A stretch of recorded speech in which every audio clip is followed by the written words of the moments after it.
Bom dia, irmãos e irmãs. Hoje, mais uma vez, vamos ter nosso culto aqui, como Igreja de Brasília. Também estamos recebendo nossos irmãos de Goiânia, né? Bem-vindos também. Fora outros irmãos e irmãs em tantos locais que já têm nos acompanhado aqui pelo nosso canal. Então, sejam todos muito bem-vindos, né? Mais um culto. Que bom a gente estar junto mais uma manhã para adorar a Deus. Então, meu nome é Hamilton, né? Para quem não me conhece, eu faço parte da Igreja de Taguatinga. O nosso grupo está estudando ultimamente o Guia para a Humildade. E uma das coisas que mais me chamou a atenção nesse livro foi quando o autor fala que o orgulho ele desperdiça muito tempo. Porque o tempo que às vezes a gente poderia estar aproveitando para fazer alguma coisa útil, a gente ainda está batendo cabeça com algo que o nosso coração não quer aceitar, ou com algumas justificativas que a gente dá para si mesmo para lidar com alguns problemas. Eu acho pertinente trazer essa reflexão no início do culto, né? Porque a cada culto a gente se depara com mensagens que vão às vezes nos confrontar, que vão nos trazer ensinamentos, e que o orgulho muitas vezes já me impediu de aproveitar esses ensinamentos e de poupar meu tempo, né? Em vez de eu estar guardando logo essa mensagem, aplicando na minha vida e passando por situações de maneira mais leve, de maneira mais sábia, eu acabo enfrentando as situações da vida, né? Com o meu orgulho e crio mais problemas e tenho que lidar com os problemas que eu criei, que eu poderia não ter criado, e acabo desperdiçando muito tempo nesse processo, muito tempo e energia, e o quanto que eu poderia estar investindo isso em cuidar mais das outras pessoas, de estar amando, de estar pregando o Evangelho. Então, que isso sirva, né, de inspiração para a gente esteja aqui com o coração disposto a ouvir a mensagem, a refletir, a buscar diante de Deus a aplicação prática dessas coisas para as nossas vidas, né, e não ficar se justificando, ficar criticando, ficar de alguma maneira, né, não aproveitando essas informações tão valiosas que a gente vai se deparar hoje.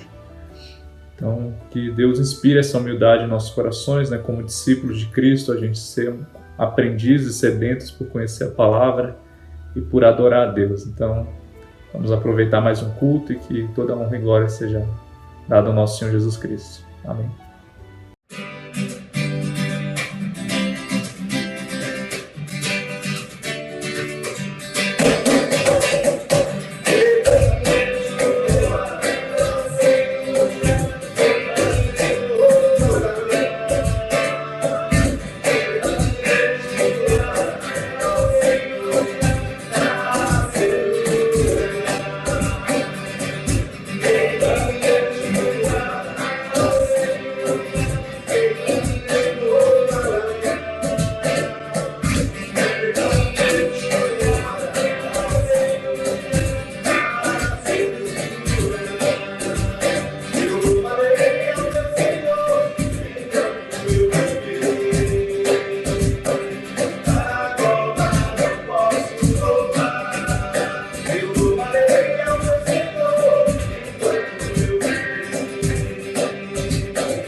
Vamos cantar o nosso Deus, o Eterno.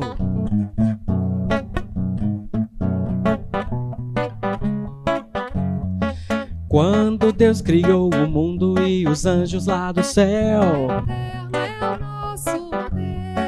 houve raios e relâmpagos saindo de suas mãos. E Deus não estava brincando ao expulsar Adão e Eva, porque desobedeceram e quebraram a lei. Ele volta muito breve e espera que saibamos que o Eterno é o nosso Deus e reina acima do céu com amor, justiça e poder. O Eterno é o nosso Deus, o Eterno é o nosso Deus e reina acima do céu com amor, justiça e poder. O Eterno é o nosso Deus. Quando a escuridão cobria a imensidão da noite, o Eterno é o nosso Deus. E com uma só palavra Ele criou a luz. Através de suas promessas realizou todos os seus planos. Por graça e compaixão Ele morreu na cruz. Não se esqueça nenhum dia de dizer para as pessoas: Ele é o nosso Deus, o Eterno é o nosso Deus e reina acima do céu com amor, justiça e poder. O Eterno é o nosso Deus, o Eterno é o nosso Deus e reina acima do céu com amor, justiça e poder. O Eterno é o nosso Deus, o Eterno é o nosso Deus, o Eterno é o nosso Deus. Bom dia! Meu nome é Paulo Machado. Meu nome é Valéria Machado. Este é o momento da celebração da ceia. E para nós é um prazer poder estar compartilhando e tendo essa conexão espiritual com a Igreja de Brasília. Irmãos, vamos ler Efésios, capítulo 1, versículo 3 a 8. Vamos lá. Bendito seja o Deus e Pai de nosso Senhor Jesus Cristo, que nos abençoou com todas as bênçãos espirituais nas regiões celestiais em Cristo. Porque Deus nos escolheu nele antes da criação do mundo, para sermos santos e irrepreensíveis em sua presença. Em amor, nos predestinou para sermos adotados como filhos, por meio de Jesus Cristo, conforme o bom propósito da sua vontade, para o louvor da sua gloriosa graça, a qual nos deu gratuitamente no amado. Nele temos a redenção por meio do seu sangue, o perdão dos pecados, de acordo com as riquezas da graça de Deus, a qual Ele derramou sobre nós com toda sabedoria e entendimento. Amém. Amém. Essa escritura, ela me anima, me inspira e me encoraja muito, porque ela me mostra que desde o princípio Deus tem feito tudo para que nós pudéssemos ser salvos. É legal assim ver como Deus tem nos dado, tem nos aparelhado, tem nos dado ferramentas para enfrentar as dificuldades, né? Bênçãos espirituais, dons para que a gente possa lidar com as situações adversas que a gente tem hoje. E o mais importante de tudo, né? a adoção como filhos, né? Como irmãos de Cristo. Isso tudo me deixa muito feliz e muito animado de saber a grandeza, o tamanho do amor de Deus por nossas vidas. Vamos orar. Pai amado, Pai querido, obrigado, Deus, pelo privilégio, Pai, de poder participar da sua ceia, de poder renovar a cada domingo, Pai, essa aliança em Cristo. Por favor, Pai querido, nos dê uma consciência tranquila, nos dê, Pai, um coração que tem o desejo de se afastar do pecado, para que a gente possa, Pai, estar sempre feliz, para estar sempre grato, para estar sempre, Pai, muito satisfeito, animado, Pai, de fazer parte dos seus planos. Deus amado, Deus querido, muito obrigado pelo sacrifício de Cristo na cruz, que nos dá acesso, Pai, à sua fé e à salvação. E em nome dele que eu oro. Amém. Amém. Bom dia, igreja. Até mais. Muito obrigado.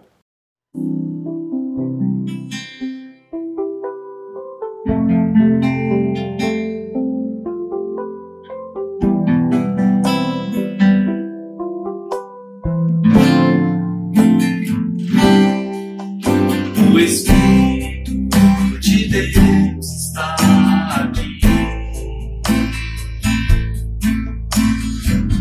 operando em nossos corações, trazendo sua vida e poder, ministrando sua graça e amor. Os feridos de alma são curados, os cativos e oprimidos livres são, os enfermos e doentes são sarados,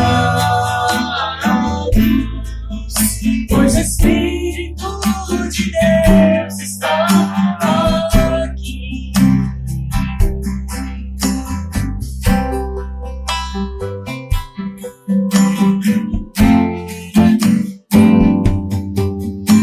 O Espírito de Deus está aqui,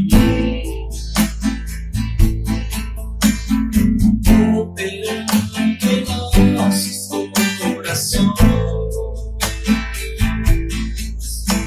trazendo sua vida e poder, ministrando sua graça e amor. Os feridos de alma são curados, os cativos e oprimidos livres são, os enfermos e doentes são sarados, pois o Espírito de Deus está aqui.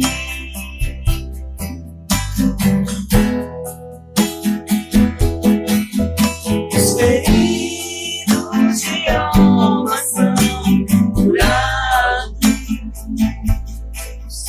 os cativos e oprimidos livres são, os enfermos e doentes são sarados, pois o Espírito de Deus está aqui. Pois o Espírito de Deus está aqui. Pois o Espírito de Deus está aqui. Muito bom dia a todos! Não posso deixar de frisar a minha alegria, o meu contentamento de, depois de mais de um ano, poder retornar aqui à escola para fazer uma pregação. Olha só o cenário, e é muito melhor estar aqui pregando do que em casa, naquele improviso que eu costumava fazer. Hoje, em especial, quero dar as boas-vindas aos nossos queridos irmãos e irmãs de Brasília e também de Goiânia. Muito legal ter o pessoal de Goiânia aqui conosco hoje, participando desse culto. Muito obrigado pelo convite, pela ideia de cultuarmos a Deus juntos. É sempre muito especial e motivo de uma alegria extra quando a gente está com vocês.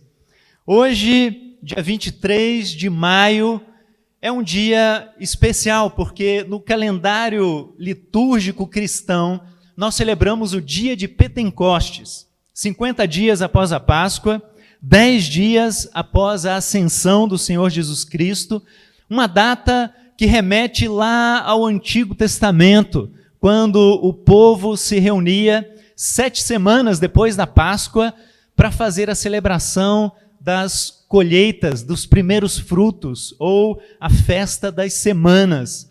O povo tinha a consciência, especialmente em alguns momentos da história, era mais profundo ainda, a consciência de que tudo vinha de Deus e que o sustento da vida era provido por Deus. Então eles faziam essa festa logo depois, 7 semanas depois da Páscoa.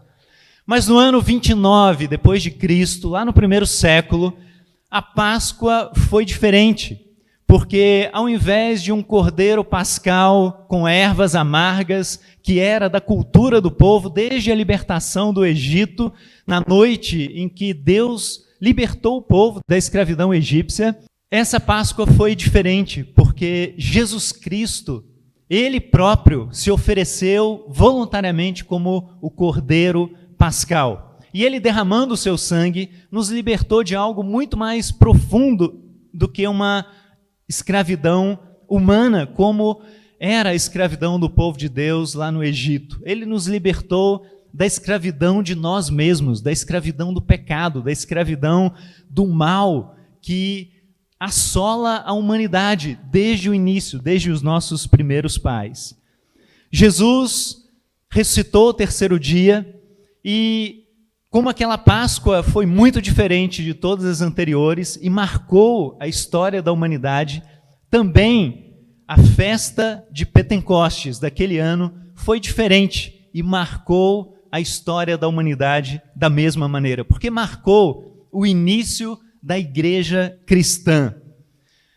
Durante 40 dias, o Senhor Jesus, depois da ressurreição, apareceu para os discípulos e restaurou a fé de muitos, esclareceu muitas dúvidas que havia no coração dos discípulos, porque eles não estavam entendendo muito do que estava acontecendo, mesmo Jesus tendo instruído repetidas vezes, por meio das Escrituras, no Antigo Testamento, muitas dúvidas ainda pairavam no coração dos discípulos. Mas Jesus, por 40 dias, ficou restaurando a fé e falando de coisas concernentes ao reino de Deus, algo que estava muito além dos discípulos, da compreensão dos discípulos naquele momento.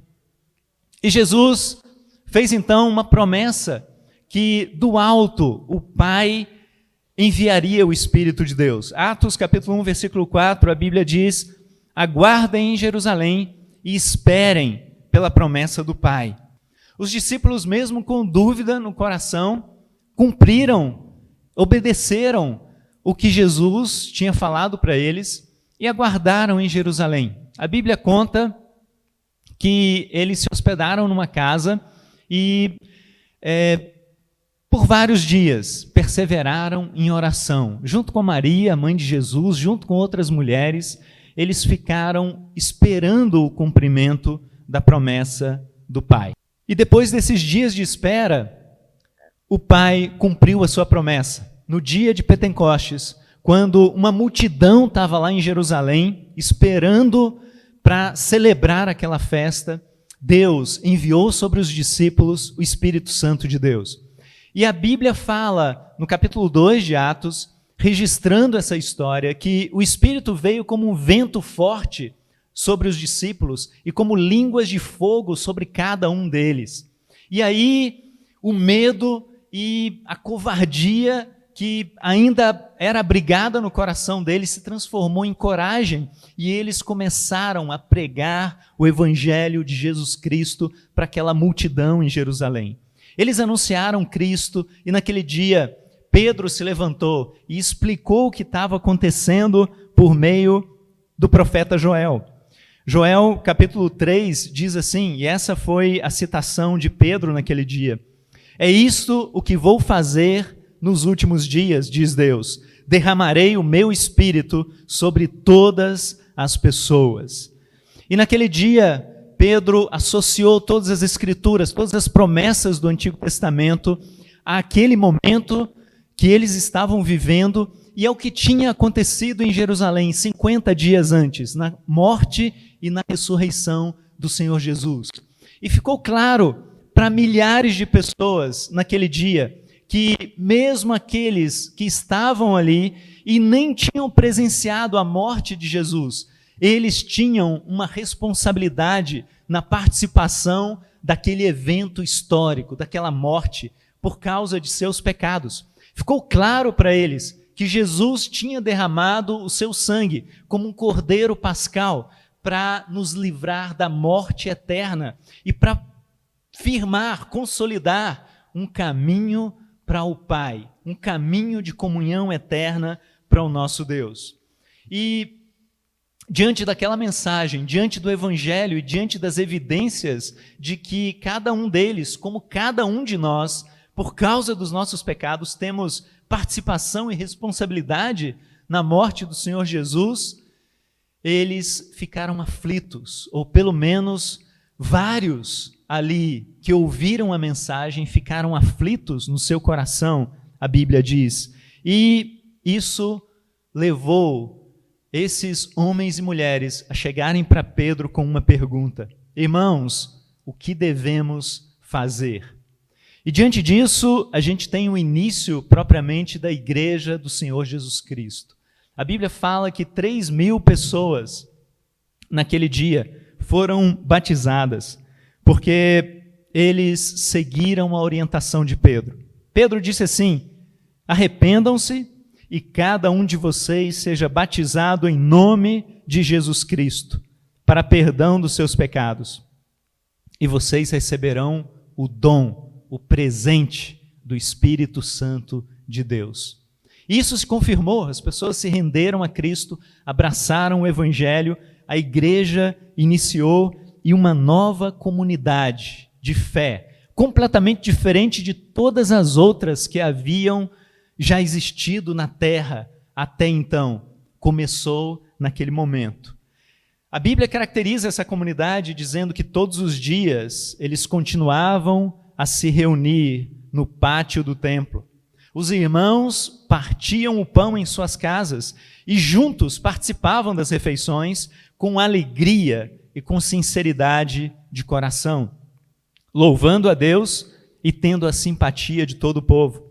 E o Senhor lhes acrescentava todos os dias aqueles que iam sendo salvos. Isso está lá em Atos capítulo 2, a partir do versículo 46. Ou seja, aqueles que abraçaram o Evangelho tiveram uma transformação tão profunda no seu íntimo, no seu caráter, receberam o Espírito de Deus e começaram a jorrar de si o fruto desse Espírito que começou a habitar neles constantemente. Isso fazia com que a mudança interna do coração se refletisse externamente, no comportamento ético, no relacionamento com as pessoas. Eles começaram a tocar aqueles que Deus colocava no caminho deles. E essa transformação, por meio do Evangelho, começou a atingir cada vez mais e mais pessoas. O arrependimento leva a uma transformação de vida, e essa transformação de vida faz com que a luz de Jesus Cristo alcance outras pessoas que estão ao nosso redor. A Bíblia continua falando da história em Atos capítulo 13, versículo 52.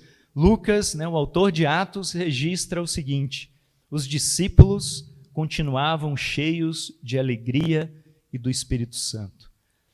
Ou seja, o que aconteceu em Jerusalém naquele dia de Pentecostes não foi um fogo de palha, não foi algo que iria passar com o tempo. 15 anos depois, em meio a muita luta e a muita dificuldade, né, o contexto desse versículo aqui de Lucas 13, 52, fala de uma perseguição da igreja, de momentos difíceis que os irmãos estavam passando ali. E mesmo diante dessas circunstâncias, Lucas associa a alegria que brota do coração com o Espírito Santo de Deus. Alegria como fruto do Espírito, como algo que vem do nosso íntimo, como algo que não depende das circunstâncias, do que está ao nosso redor. Impressionante, 15 anos depois, e os discípulos com esse fogo, com esse entusiasmo, diante das dificuldades, avançando o Evangelho do Senhor Jesus Cristo. Só que isso não durou apenas 15 anos. Isso durou 30, isso durou 100, durou 200, durou 2000 anos. E hoje nós estamos aqui, eu e você, vivendo o mesmo Evangelho, sendo habitados pelo mesmo Espírito, tendo a mesma comunhão com o nosso Deus. Ao longo da história, nós temos uma riqueza enorme de um legado deixado por inúmeros discípulos e discípulas de Jesus Cristo, que viveram uma fé genuína, tal como a fé dos primeiros discípulos lá de Atos, e que deixaram o seu legado, que deixaram o seu testemunho e que transmitiram para a sua geração o Evangelho de Jesus Cristo, como nós somos chamados a fazer hoje.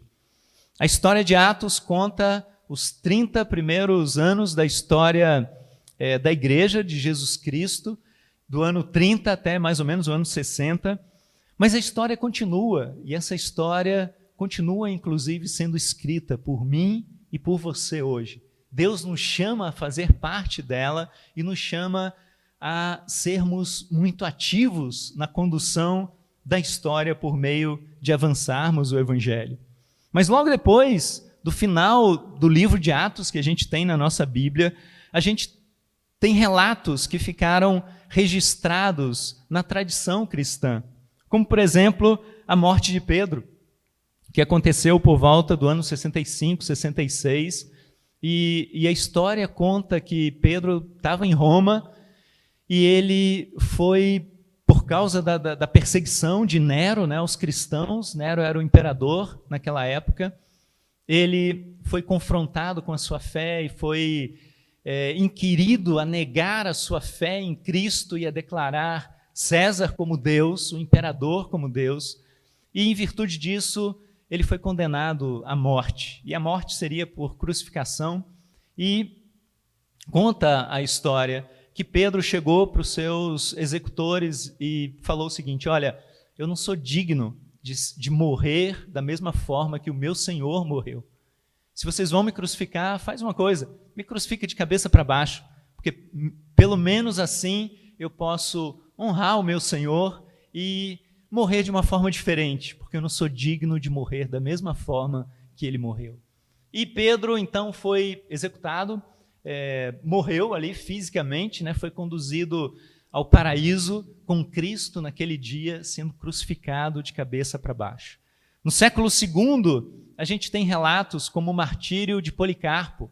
Policarpo foi um discípulo de Cristo que andou com João e aprendeu muitas coisas do Evangelho com João, o evangelista. E por volta do ano 155, 156, segundo século, ele foi também martirizado. Ele tinha cerca de 86 anos nessa época e também debaixo de uma perseguição do Império Romano. A história conta que ele se refugiou num lugar mais distante, numa fazenda, e duas pessoas que sabiam de onde Policarpo estava naquela época foram presas e, sob tortura, um deles disse a localização de Policarpo. Então, o Império Romano enviou um grupo de soldados para prender e levar Policarpo a Roma. E aí ele ficou sabendo, lá onde ele estava, que um grupo de soldados estava vindo ao encontro dele. Só que ele não fugiu, ele não quis ir para um outro lugar, ele deixou que os soldados chegassem, ele esperou pelos soldados, e a tradição cristã conta que Policarpo recebeu aquele grupo de soldados muito bem. Né? Embora ele não tenha participado da nossa série aqui sobre hospitalidade, né, no mês passado, mas ele foi hospitaleiro com aqueles que foram prendê-lo e levá-lo a Roma.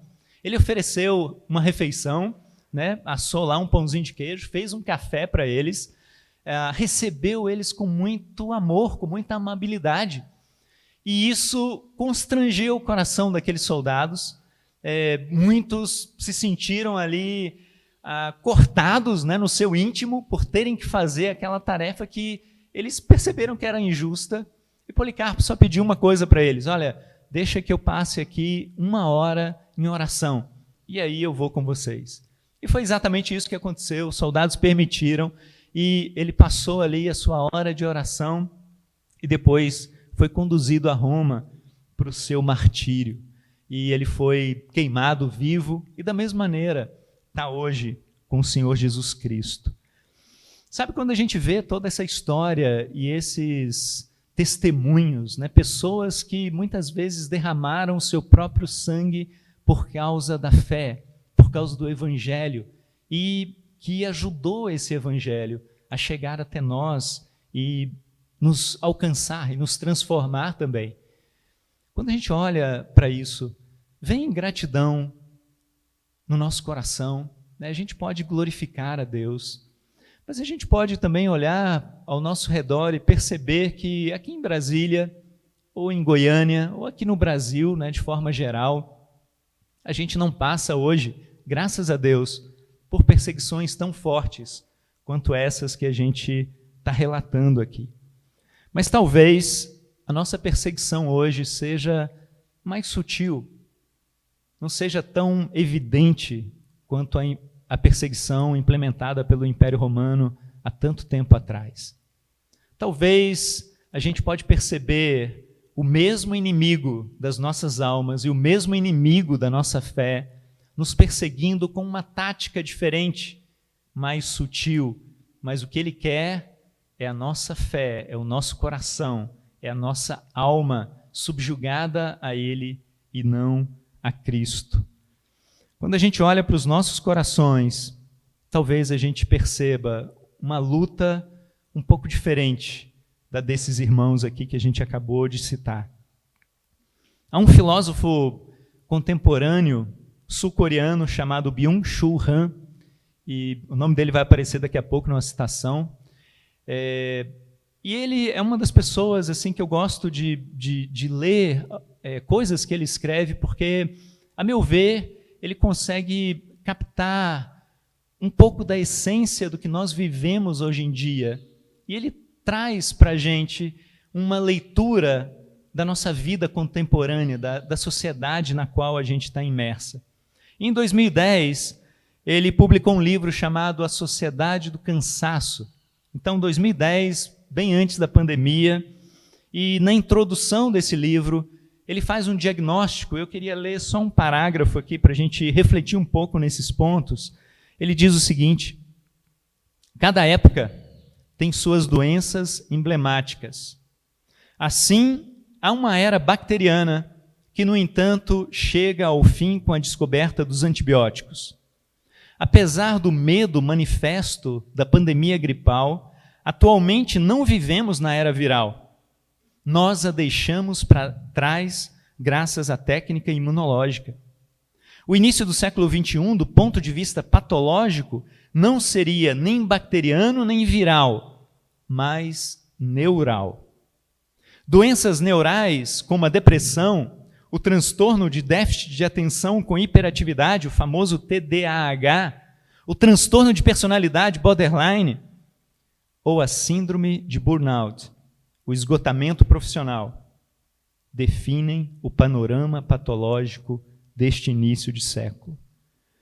E num artigo mais recente, do mês passado, ele escreve o seguinte: em breve teremos vacinas suficientes contra o vírus, e ele está aqui se referindo ao coronavírus, mas não haverá vacinas contra a pandemia global da depressão. A depressão é um sintoma da sociedade do cansaço. Durante a pandemia, nos sentimos até mais esgotados ainda do que de costume. Até a inatividade a que o confinamento nos obriga nos causa fadiga. Não é a ociosidade, mas o cansaço que impera em tempos de pandemia.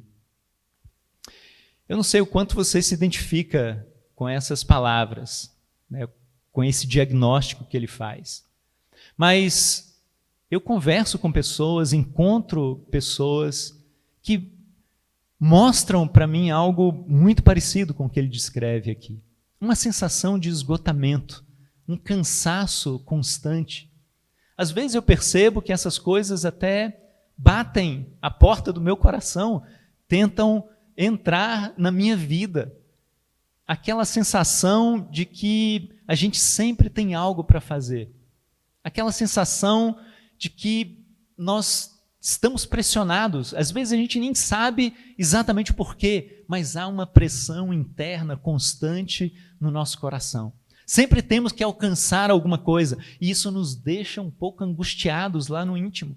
A gente não faz as coisas mais por prazer, com aquela motivação que brota do coração, com alegria e com paz, porque nós somos livres para servir, quer seja no nosso trabalho, quer seja na igreja, quer seja em casa. Nós temos essa liberdade, temos o desejo, a vontade de ter vidas úteis que glorificam a Deus, então a gente serve intensamente e a gente é muito mais feliz por isso. Na verdade, ao invés disso que eu acabei de descrever, há essa certa angústia, ou essa certa nostalgia, ou essa certa pressão interna que nos faz sentir cansados, esgotados ou simplesmente tristes. Eu acredito que a gente pode sondar os nossos corações e alguma coisa parecida com isso a gente pode identificar no que a gente está vivendo. E a pergunta que vem, né, diante do que a gente enxerga na nossa vida, do que a gente vê ao nosso redor, na sociedade que a gente vive, é como que hoje eu posso ser genuinamente cristão? Como que hoje eu posso ser cheio do Espírito Santo de Deus e cheio dessa alegria que Ele promete, que é fruto da habitação dele na minha vida. E junto com a alegria, todos os outros frutos do Espírito Santo, que como uma só coisa é manifestada, um só fruto é manifestado do nosso coração. A paciência, o amor, a paz, o domínio próprio e tantas outras coisas próprias do reino de Deus, do Espírito de Deus. Eu queria convidar você a lermos juntos uma passagem de Efésios capítulo 4, para a gente refletir um pouco nisso, como podemos hoje nos fortalecer do Espírito Santo, ou como podemos fortalecer o Espírito Santo nas nossas vidas. Efésios capítulo 4, versículos 29 a 32, a Bíblia diz assim: nenhuma palavra torpe saia da boca de vocês, mas aquela que for útil para edificar os outros, conforme a necessidade, para que conceda graça aos que ouvem. Não entristeçam o Espírito Santo de Deus, com o qual vocês foram selados para o dia da redenção. Livrem-se de toda amargura, indignação e ira, gritaria e calúnia, bem como de toda maldade. Sejam bondosos e compassivos uns para com os outros, perdoando-se mutuamente, assim como Deus perdoou vocês em Cristo Jesus. A Bíblia traz aqui vários aconselhamentos práticos ou várias direções práticas. E isso é reflexo, de acordo com o que Paulo relata em Efésios, reflexo de uma vida rendida ao Evangelho, reflexo de quem entendeu profundamente e foi transformado pelo poder da palavra e o poder do Espírito Santo de Deus. E é interessante porque a gente pode examinar as nossas vidas, porque ele traz indicadores bem práticos. Mas no meio dessas coisas práticas que ele relata aqui, há uma frase, há uma sentença, há um versículo que eu queria ressaltar e nós meditarmos um pouco, refletirmos um pouco sobre ele aqui. Ele diz assim: não entristeçam o Espírito Santo de Deus, com o qual vocês foram selados para o dia da redenção. Nós já temos a redenção em Cristo, vivemos essa redenção, somos e fomos libertos por Cristo de toda a escravidão, somos livres por causa da obra do Senhor Jesus Cristo. Mas Paulo aponta aqui para um futuro ainda muito mais glorioso, o dia da redenção, o dia da vinda do Senhor Jesus Cristo, o dia da consumação do plano eterno de Deus. E nesse versículo eu queria destacar duas coisas. Primeiro, o que ele fala a respeito do Espírito Santo como um selo. O Espírito Santo nos sela para o dia da redenção. Para fortalecermos o Espírito em nossas vidas, nós precisamos aprofundar convicções como essa. E antes até de nós pensarmos em como fortalecer o Espírito de Deus nas nossas vidas, nós precisamos ter clara a consciência de como nós recebemos o Espírito Santo nas nossas vidas. Talvez muitos de nós que estejamos aqui ouvindo essa mensagem, a gente está procurando Deus, a gente está começando a conhecer algumas coisas da Bíblia, a gente está dando os primeiros passos na fé cristã. E eu quero muito encorajar você, se você está nessa fase da sua vida, abrace a Deus, abrace o Evangelho com todo o coração, porque vale a pena. Isso é o que vai trazer iluminação para a vida, isso é o que vai trazer verdadeira direção para a construção da sua vida. E o Espírito Santo, nós o recebemos na nossa vida a partir do momento que nós desejamos isso de todo o coração. E nós clamamos a Deus, e nós começamos a caminhar na direção de Deus, com a força que o próprio Espírito nos dá. E nós procuramos abraçar a Deus, e procuramos abrir cada vez mais e mais espaço para o Espírito de Deus agir nas nossas vidas, no nosso coração. Como a gente falou há um tempo atrás, espaço no coração, espaço na agenda, para a gente estudar a Bíblia, para a gente meditar nas coisas de Deus, para a gente construir relacionamento com o nosso Deus. Esse Espírito que é responsável pela vida desde o início na criação, quando ele pairava sobre a face das águas, e ele que formou todas as coisas que existem e trouxe à vida tudo que verdadeiramente é vivo no universo hoje. O mesmo Espírito que foi soprado no coração dos primeiros seres humanos, e isso os deu vida, é o mesmo Espírito que nos sustenta hoje, que traz cada ser humano à vida e que sustenta a nossa vida aqui na Terra. Quer a gente creia, quer a gente não creia, quer a gente saiba da existência de Deus e do Espírito de Deus agindo, quer não, o Espírito Santo é o autor da vida. E esse mesmo Espírito é que nos dá vida eterna com Cristo. É o mesmo Espírito que toca o nosso coração e nos leva a um arrependimento, nos leva a uma nova vida, a uma regeneração. É o mesmo Espírito que nos santifica, é o mesmo Espírito que nos dá força, que renova a nossa força, renova o nosso entusiasmo a cada dia para o serviço cristão, para as boas obras que Deus preparou e que Ele coloca diante de nós a cada dia das nossas vidas. Antes lá de Pentecostes, os discípulos estavam diante do Senhor Jesus Cristo numa das aparições que Ele fez, e isso é registrado em Mateus 28, né? A gente conhece bem, quando Ele comissiona os discípulos a levarem o Evangelho a todas as etnias, né? A todas as nações, fazendo discípulos de todas as nações da terra, de todas as culturas, batizando esses discípulos, ensinando o Evangelho, as coisas que Cristo ensinou para todos que fossem que abraçassem a fé cristã. Antes de dar essa comissão, Jesus, diante da dúvida dos discípulos, ele fala algo bastante importante, né? Antes e depois da comissão. Mateus 28 diz assim, que quando o viram, os discípulos o adoraram, mas alguns duvidaram. E talvez essa descrição possa caracterizar muito a minha vida. Eu me identifico com isso aqui ao longo da minha vida. Eu creio, eu me entrego a Deus, mas por várias vezes eu tenho dúvidas, eu tenho incertezas.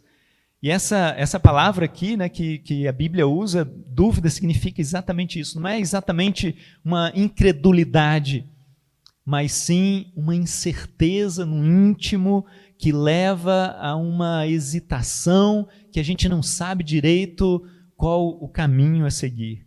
É assim que estava o coração dos discípulos. E aí Jesus fala, como dissemos aqui, antes e depois da grande comissão, o seguinte. Antes ele fala, foi-me dada toda a autoridade no céu e na terra. E por fim, ele diz, eu estarei com vocês até o fim dos tempos. Nós abraçarmos essas coisas que Jesus falou aqui é essencial para a nossa fé e é essencial para fortalecermos o Espírito Santo em nós. Você realmente acredita que Jesus Cristo tem toda a autoridade no céu e na terra? Isso significa que todas as coisas estão sob o controle, a autoridade de Jesus Cristo. E você realmente acredita que esse Jesus Cristo, que tem toda a autoridade no céu e na terra, está com você o tempo todo, 24 horas por dia? E entende que a presença de Cristo, assim como a presença do Pai nas nossas vidas, é mediante o Espírito Santo de Deus que Ele nos concedeu no nosso batismo, que Ele nos concedeu para habitar eternamente conosco. Isso é fundamental, nós aprofundarmos para a consolidação da nossa fé. Essa promessa de Jesus Cristo é cumprida na nossa vida pelo Espírito Santo. Porque quando Ele foi concedido a nós, Ele veio, como Paulo registra aqui, como um selo nas nossas vidas. Ele nos sela. Como Mateus registra aqui no Evangelho, nós fomos batizados em nome do Pai, do Filho e do Espírito Santo. Esse "em" que ele usa aqui era uma partícula usada para transações comerciais naquela época lá do primeiro século. Quando alguém comprava um bem, uma propriedade, um terreno, uma casa, alguma coisa de outra pessoa, esse bem saía do nome do seu antigo proprietário para o nome do novo proprietário. Ou seja, quem comprou tinha a posse, aquele bem vinha para dentro do nome dessa pessoa. É exatamente isso que a Bíblia quer dizer aqui em Mateus. Por Cristo, pelo sangue do Senhor, nós fomos comprados. E nós, quando batizados, recebemos o Espírito Santo como um selo dessa compra, como Deus falando, olha, você não pertence mais a você mesmo, você não pertence mais ao mundo, você não pertence mais a Satanás. Você agora pertence a mim e você está no meu reino. Você foi trazido para dentro do reino, para dentro daquilo que é o meu domínio. E isso é glorioso, isso é maravilhoso, isso é a verdadeira liberdade. Nós vivermos a vida no reino de Deus, tendo Deus como Senhor das nossas vidas. O selo na antiguidade, e a gente pode fazer um paralelo com a nossa realidade cristã, ele queria dizer pelo menos 3 coisas. Primeiro, isso que a gente está falando, a propriedade. Né? Quando somos selados com o Espírito Santo de Deus no batismo, Deus está falando, agora vocês pertencem a mim, o Rei Jesus, o único que tem autoridade sobre os céus e a terra. Mas o selo também queria dizer e quer dizer para a gente hoje autenticidade. Isso aqui é autêntico. Essa mudança de vida, essa entrega, essa nova realidade, a nova criatura que nós nos transformamos por meio da ação, do novo nascimento em Cristo, isso é autêntico, isso é real. E o que nos dá a garantia dessa autenticidade é a presença do Espírito Santo nas nossas vidas. Isso não pode ser desfeito, não é uma fraude, isso é verdadeiro, não é fake, é verdadeiro. A outra característica de um selo é a inviolabilidade, ou seja, os poderes do inferno não têm mais poder, não têm mais força para destruir, para desfazer, para invalidar o que foi feito por Deus na minha vida e na sua vida. Isso é inviolável. Não existe poder maior do que o de Cristo, então nenhum poder, nenhuma força nesse universo pode nos arrastar para longe do nosso Senhor e Salvador Jesus Cristo. Com essas convicções firmadas cada vez mais no nosso coração, a gente pode caminhar com segurança e isso ajuda o Espírito Santo a ser fortalecido na nossa vida. Mas uma segunda coisa que Paulo fala é para a gente não entristecer o Espírito Santo de Deus. Como fortalecer o Espírito na nossa vida? Faça coisas agradáveis ao Espírito de Deus. Não entristeça o Espírito Santo na sua vida. E como nós podemos entristecer o Espírito na nossa vida? Quando nós começamos a agir por nós mesmos, não dando espaço para Deus, não procurando a orientação de Deus. Quando a gente peca e comete todo tipo de coisas que desagradam ao Senhor, todo tipo de pecado, isso entristece profundamente o Espírito Santo de Deus. Nós temos habitando em nós, na qualidade de cristãos, o maior poder do universo, a pessoa mais sábia de toda a existência. E se nós damos as costas para o Espírito, ou esquecemos o Espírito de Deus, não procuramos a direção dele a cada dia, a cada instante das nossas vidas, nós o entristecemos. E Paulo fala aqui as coisas práticas, né, que a gente pode examinar o nosso coração e verificar se a gente tem ou não entristecido o Espírito de Deus ou alegrado o Espírito de Deus com essas coisas. Primeiro ele fala de coisas que realmente entristecem o Espírito de Deus. E no versículo anterior, né, a esse, ele diz: nenhuma palavra torpe saia da boca de vocês. Essa palavra, né, esse termo que Paulo usa aqui, torpe, quer dizer podre. Ele está falando, não torpedeie os outros com palavras. Ele está falando, não espalhe com as suas palavras, com a expressão que sai da sua boca, podridão. E a podridão, ela é sentida, né, muito facilmente. Às vezes a gente abre a geladeira, né, vem aquele... Se tem alguma coisa errada lá na geladeira, você vai saber. Você abre, vem aquele ar, né? E aí você fala para a esposa, né? Querida, tem alguma coisa errada na geladeira? Acho melhor você investigar isso. Tem algo podre lá, com certeza você vai sentir. É a mesma coisa quando a gente fala algo que vem de um coração que não está certo. As pessoas ao redor vão sentir.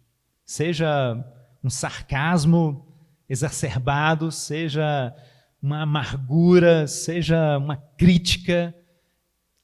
Isso é podridão, Paulo fala. E ele faz o contraponto, né? O que é contrário a isso? São palavras de graça, palavras que transmitem graça e são ditas conforme a necessidade. Então nós temos dois caminhos a seguir. É isso que as Escrituras colocam aqui. Ou as nossas palavras vão ser de graça e vão levar ânimo, vão levar algo do Espírito de Deus para as pessoas, ou vão ser podres e vão levar o mau cheiro da podridão da natureza humana para as pessoas. Mas a gente pode pensar, puxa, muitas vezes eu brinco e eu conto piada e eu estou em momentos descontraídos.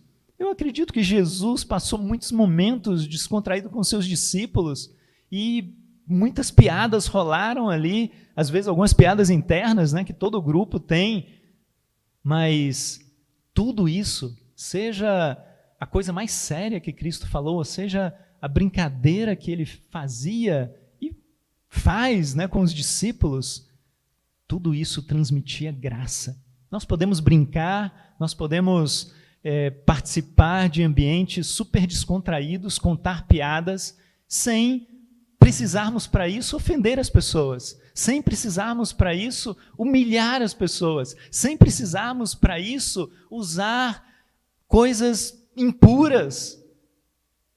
Nós podemos ser muito engraçados e muito felizes e participar de momentos assim, sem lançarmos mão de podridão, mas com palavras de graça, com palavras que, de acordo com a necessidade, vão promover edificação de quem ouve, edificação do assunto que estiver sendo tratado. São palavras adequadas, palavras próprias para cada ocasião. Sabe, Jesus era assim. Lucas capítulo 4, versículo 22, a Bíblia diz: todos falavam bem dele, né, de Jesus Cristo, e estavam admirados com as palavras de graça que saíam dos seus lábios. Isso não significa a gente agradar as pessoas, né, a gente humanamente agradar as pessoas.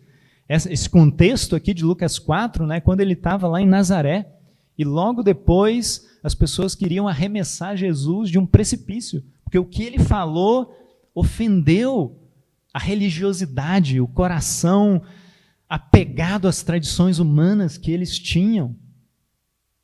Mas ainda assim, houve o reconhecimento. As palavras que Jesus falou aqui, mesmo tocando e cortando tão profundamente os nossos corações, foram palavras de graça.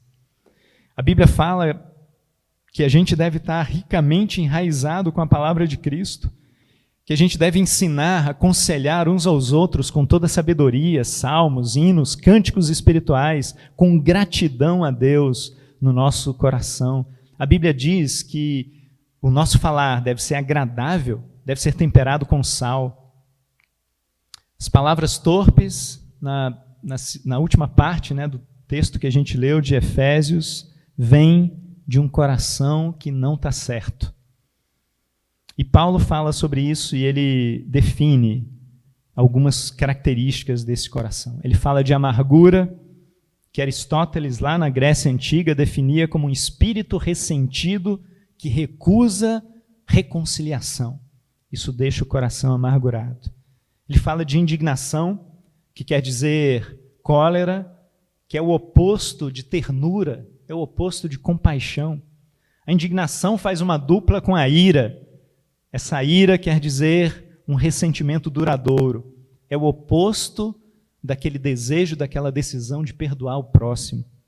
Ele fala de gritaria, a reivindicação de uma pessoa irada, que em alta voz faz com que todos ouçam a sua queixa, e ele espalha aquela podridão, né, do seu coração para todos que estão à sua volta.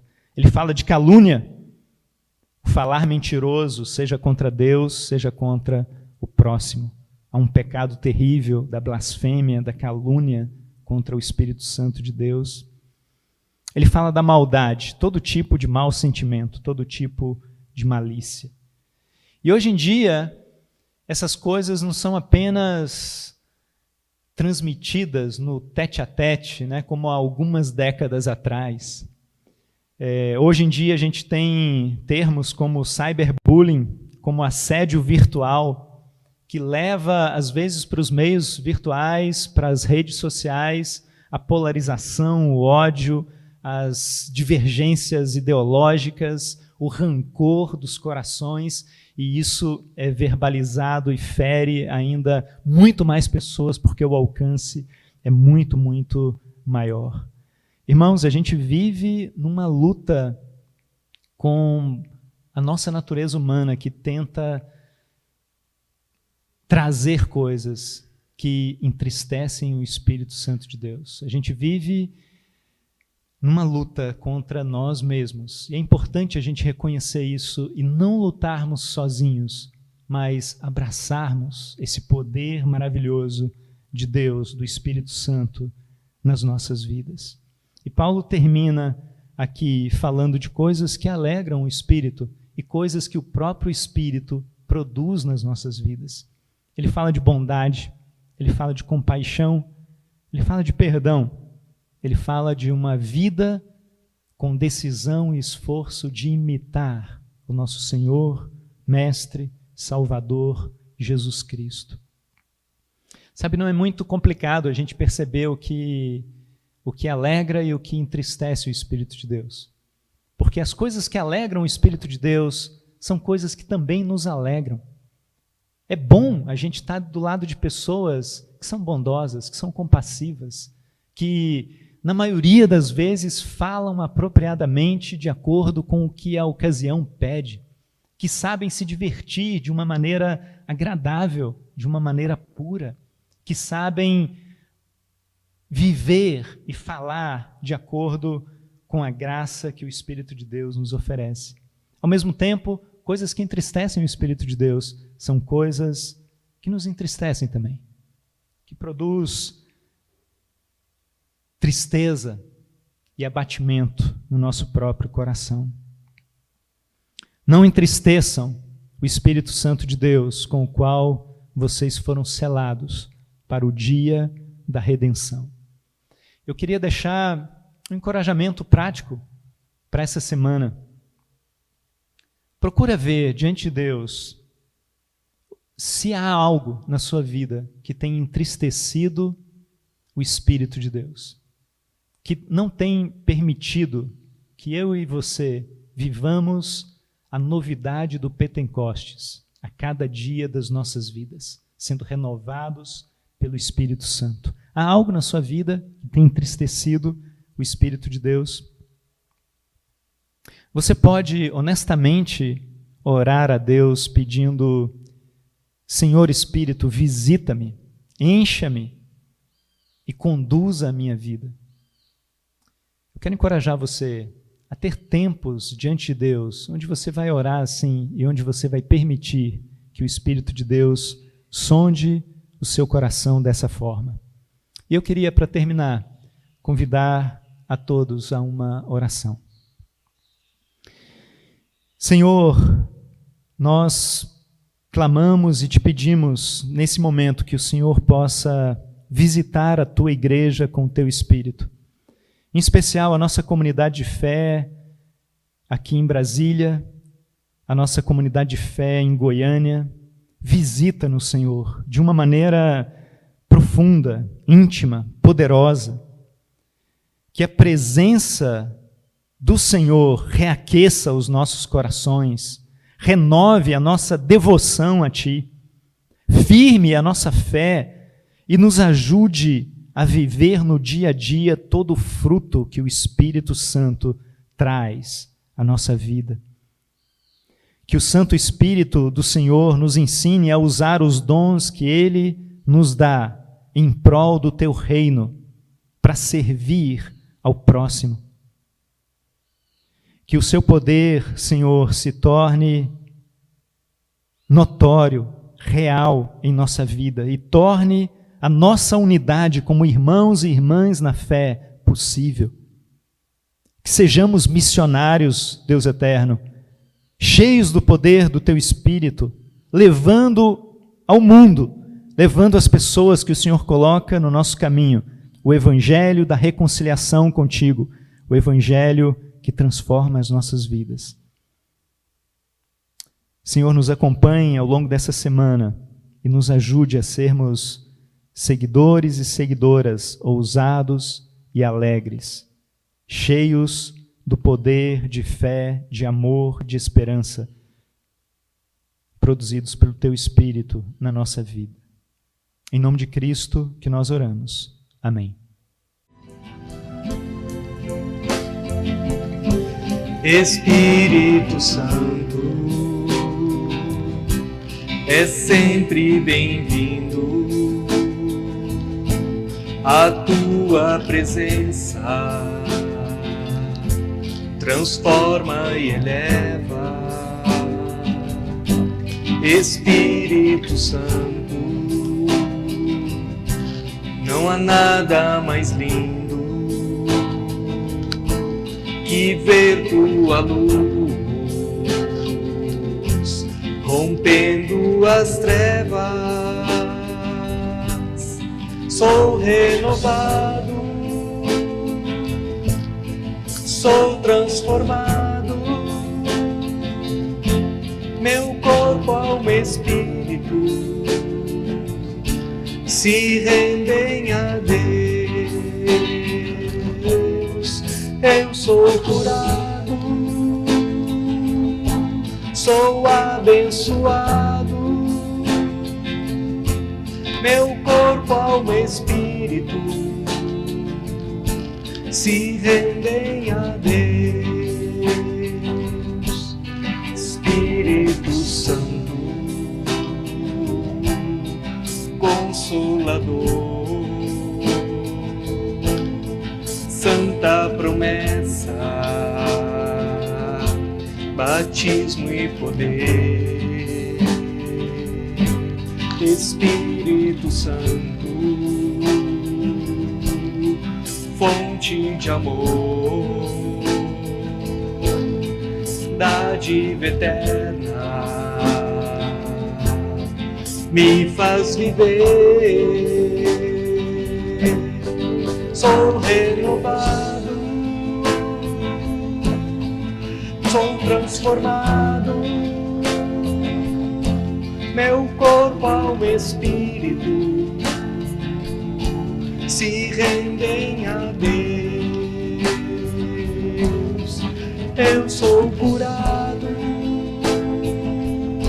sou abençoado, meu corpo, alma e espírito se rendem a Deus. Espírito Santo, preciso de ti. Espírito Santo, preciso de ti. Espírito Santo, preciso de ti. Espírito Santo, eu preciso de ti. Sou renovado, sou transformado, meu corpo, alma e espírito se rendem a Deus. Eu sou curado, sou abençoado, meu corpo, alma e espírito se rendem a Deus. Espírito Santo, eu preciso de ti. Espírito Santo, eu preciso de ti. Espírito Santo, eu preciso de ti. Espírito Santo, eu preciso de ti.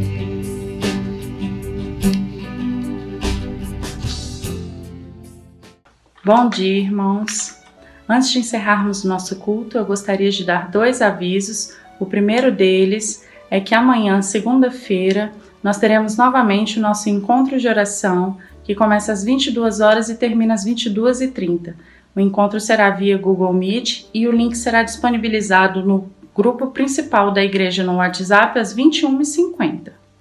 O segundo aviso que eu tenho para dar é que nesse mês de junho nós teremos um curso sobre resolução de conflitos ministrado pelo nosso irmão lá de Salvador, Isildo Moura. Mais informações sobre inscrição, conteúdo e todas as outras dúvidas de vocês, nós já disponibilizamos no grupo principal da igreja no WhatsApp todas as informações. Então entrem lá e façam as suas inscrições. Antes de terminar, eu gostaria de orar mais uma vez. Pai amado, com muito respeito, Deus, com muita reverência, eu quero entrar em sua presença, Pai, e te agradecer, Deus. Te agradecer por esse culto, te agradecer pelo coração das pessoas que trabalharam para fazer com que isso fosse possível, Pai, nesses tempos que temos vivido. Te agradecer, Pai, por mais um dia de vida, por mais uma semana à frente, Deus. E te pedir, Pai, que o Senhor nos guie, que o Senhor esteja conosco em tudo que fizermos, em tudo que falarmos, em tudo que pensarmos, de todas as maneiras que agirmos, Pai. Que seja sempre um reflexo direto do Senhor. Vamos cantar ao nosso Deus, o Eterno.